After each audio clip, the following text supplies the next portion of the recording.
Okay, I want to take a moment to talk about Chris Eubank Jr. First of all, I'd like to say if Chris Eubank ever does get to watch this video, Chris, I hope that you're well. I do miss your presence in the boxing ring. With those nights between yourself and Nigel Benn, Michael Watson, unforgettable nights. And thank you so much for your advice. When I used to be in Brighton, your advice was great for boxing, and I hope that you're well and in good health. Okay, but of course this video is about Christopher Eubank Jr.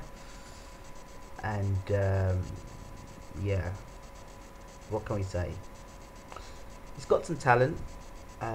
Seems to have a decent chin, good hand speed, good movement, but the one thing that is lacking, and he's a middleweight, is punch. Chris Eubank Jr. cannot punch. He hasn't got knockout power.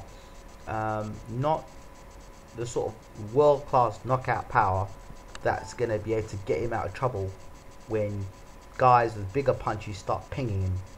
At the moment, I mean, tonight he fought Bradley Pryce. Big shout out to Bradley Pryce. Hope you're well, Bradley. You put on a brave performance against Chris Eubank Jr. tonight. A lot of people thought that this would be a walkover fight for Chris Eubank Jr. Who's only in his 7th bout, but he boxed very well considering that. And you put on a fantastic performance considering that your best days were at light middle or welterweight light middle. You went up to middleweight later in your career and gave him an interesting argument. So fair play to you. I'd like to see that fight be a 10-rounder, but it was an 8-rounder, but it would have been interesting.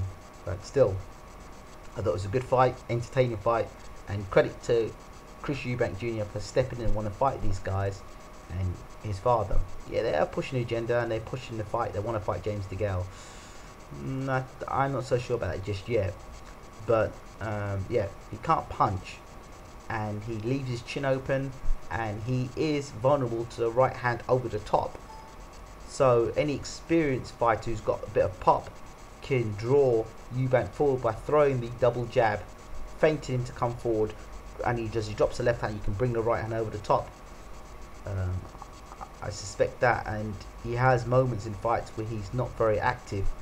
The showboating and stuff, he's trying to do what his father did. I would just like Chris Eubank Jr. to be his own self, to be his own fighter, to create his own image. Chris Eubank was a showman, a natural showman, and I think that when you try to emulate somebody else rather than be yourself, there's a potential yourself getting lost. Don't get me wrong, Chris Eubank Jr. has got a lot of heart, a lot of guts. I see good combinations, throws some nice punches, but I'm a little concerned at his lack of punch power. And as he moves up against bigger guys, stronger guys, and bear in mind, again, Bradley Pryce is a light middleweight at best, was able to push Chris Eubank back. Okay, and then James DeGale as a super middleweight. I don't know, I'm not so sure, but yeah, these are my thoughts. So all the best for Chris Eubank Jr. Again, that was his 7th fight. Needs to keep the hands up more, put combination together much more often, and be careful of the right hand that comes over the top. So I look forward to seeing this fight again next week, next Saturday.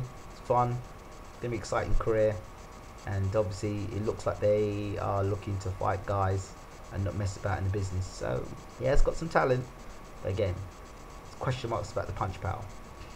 Okay, let me know what you guys think. Rate, subscribe, leave your comments. I'm out.